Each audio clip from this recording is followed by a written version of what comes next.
In this episode, we're going to talk about a day in the life of a Starfleet officer and how you can use the mundane parts of that life to create and explore more exciting stories. This is STA Engage.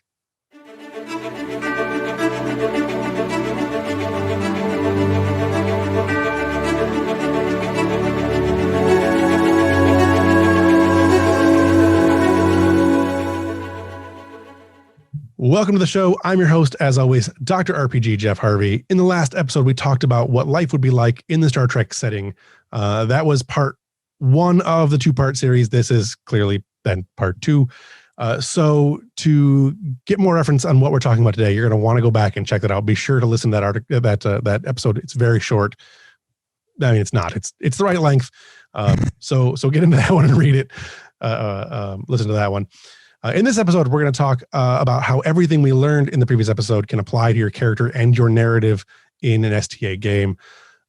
So without any further ado, I forgot an I one for this one. I messed up my own storyline. So intense. Michael Dismuke. I'm so intense. Last time we talked about world building. Now we're going to talk about the character you drop in that world. Intense. Yes. Yeah, excited. It's not an I word. The goal of this show is to help fans of Star Trek and of role-playing to better engage with the Star Trek franchise and the Star Trek role-playing game, Star Trek Adventures, as well as the community at large.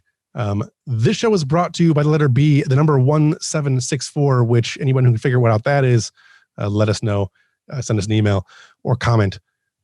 And the support of people like you. So like, subscribe, share, and support us on Patreon. Everything you can do to help the show helps the show. You can find out more about the fine folks that sponsor the show and put things together. Our team over at Studio Tembo, the fine folks over at continuemissionsta.com, and our primary sponsor for season 1, Adventure Inc. Just follow the links. So again, last episode we talked about world building and what it would be like to live in Gene Roddenberry's creation. And so we want to talk about how that works here. So how does all of that we've learned help me play a better character? I would even build a character. I want to say build the character. When you're building your history, you're not going to say, I grew up in inner Detroit with gangs running around. That's not going to happen in that universe, right? So knowing the world will help you build a better character. Right. And one of the fun things is you can still have that story, but it won't be the same location. You can add a lot more flair to it, which, you know, it's part of all of this is to never stop exploring, right? It's one of the things we learn in Star Trek is you never want to stop exploring.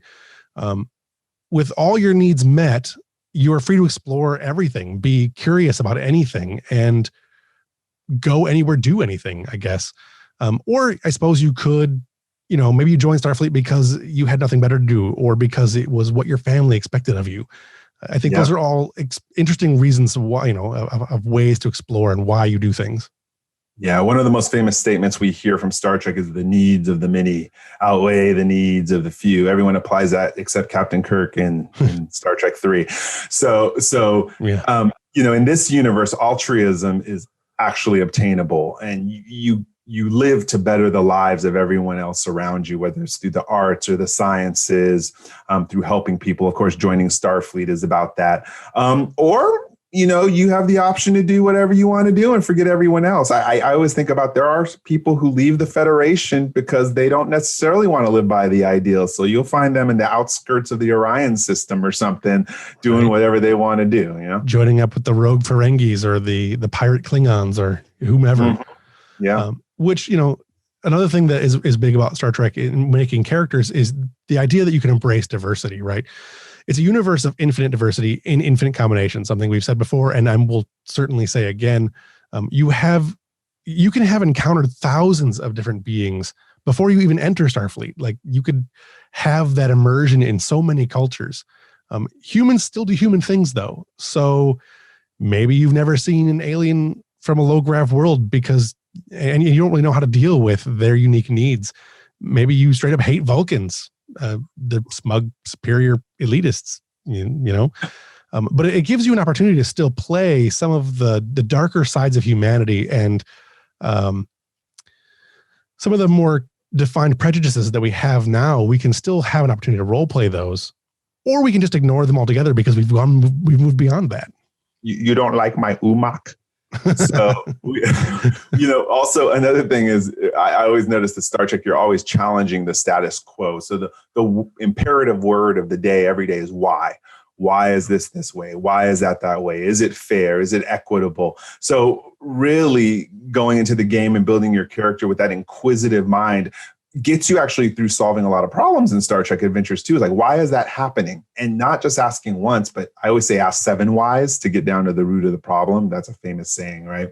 Or you could just be do or die. It seems like the Federation officers of Picard's time, and maybe even the 29th century when the Federation has fallen apart, it seems like a pretty do or die world in some of these landscapes.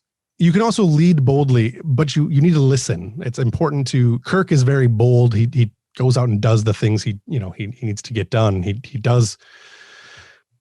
definitely fights Gorn, but he also listens to what Spock has to say. And Sisko's a great example of boldly leading but listening to his staff.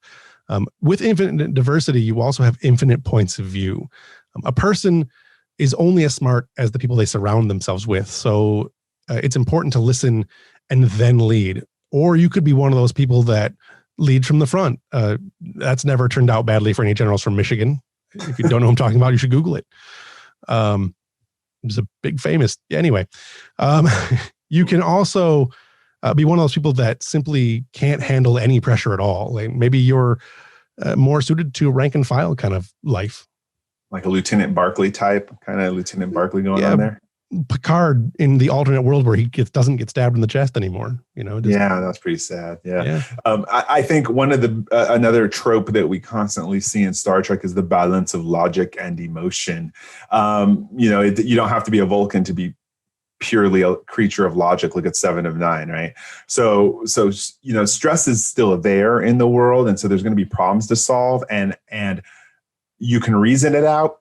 You could be a Klingon and act out of passion, in the game, which is really cool. And, there's always going to be education, experience, training, knowledge. Those are all available to everyone. But still, there's creatures of instinct. And if you think about some of your favorite characters in the Star Trek, it's probably the stories where they reacted out of instinct to something and kind of like broke the norm. We know Kirk was all passion all the time, pretty much. But, your character has to fall in a balance somewhere there. Right. You can also learn from other entities that are your betters. Curzon Dax is one of those, or just Dax in general is one of those examples. Knowledge comes from experience, and no matter how much you may read about a subject or watch YouTube videos, you'll never be as good at a thing as you will be if you just do a thing. Even failing once is still closer to success than not trying. So the more than that, though, if you want to be the best at something, you need to be around the people that are better than you. If you want to be a better fighter, you need to fight better fighters. One of the things I learned from years of martial arts, no matter how good you are at anything, though, you can always be better. And there's always someone out there who's willing to prove that you could be better. Yep, exactly. So for game masters, create those characters to challenge, those NPCs to challenge your players, and don't let them be the show off all the time.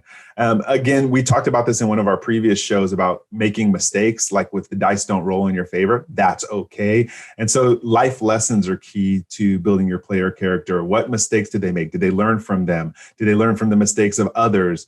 Do they talk to people, and do they share their stories to teach maybe the younger generation? And most of all, again, it's all about the player becoming the best them they could be, mastering themselves, right? Right.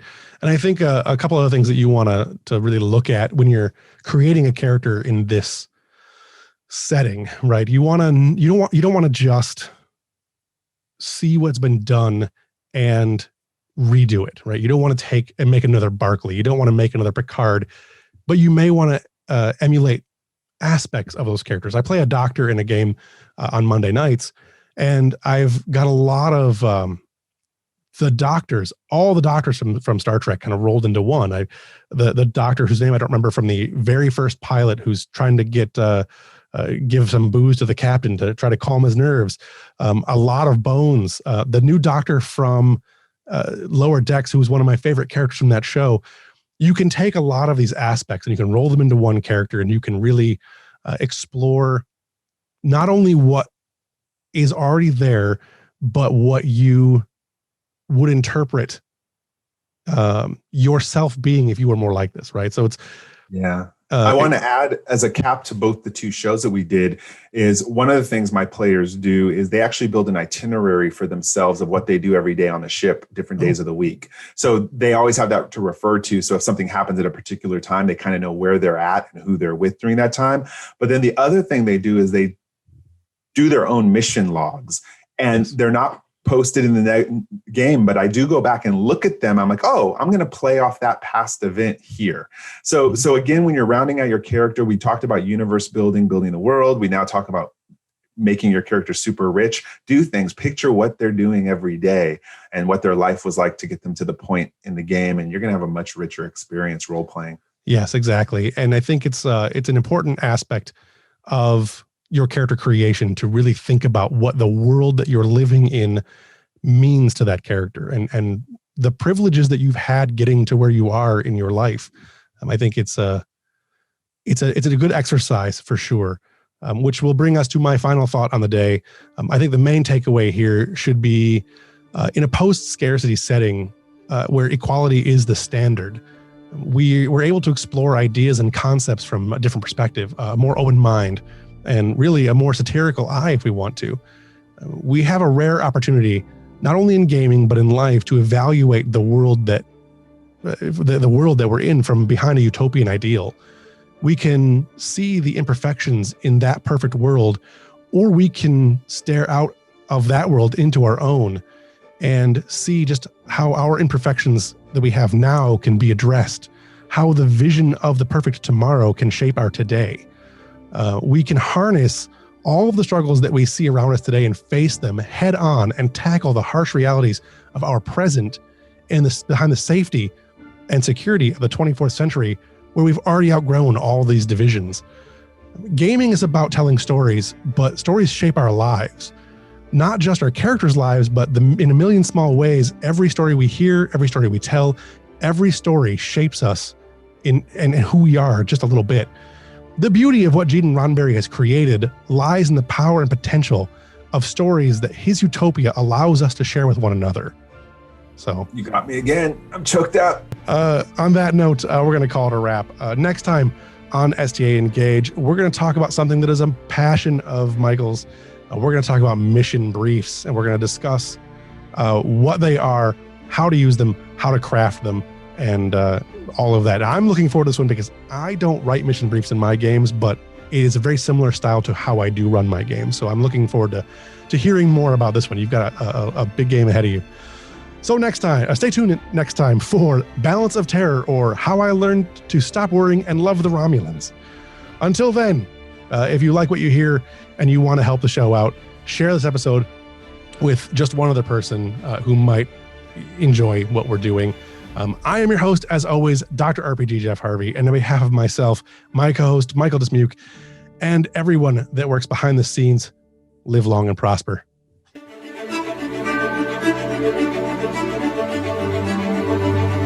Thank you.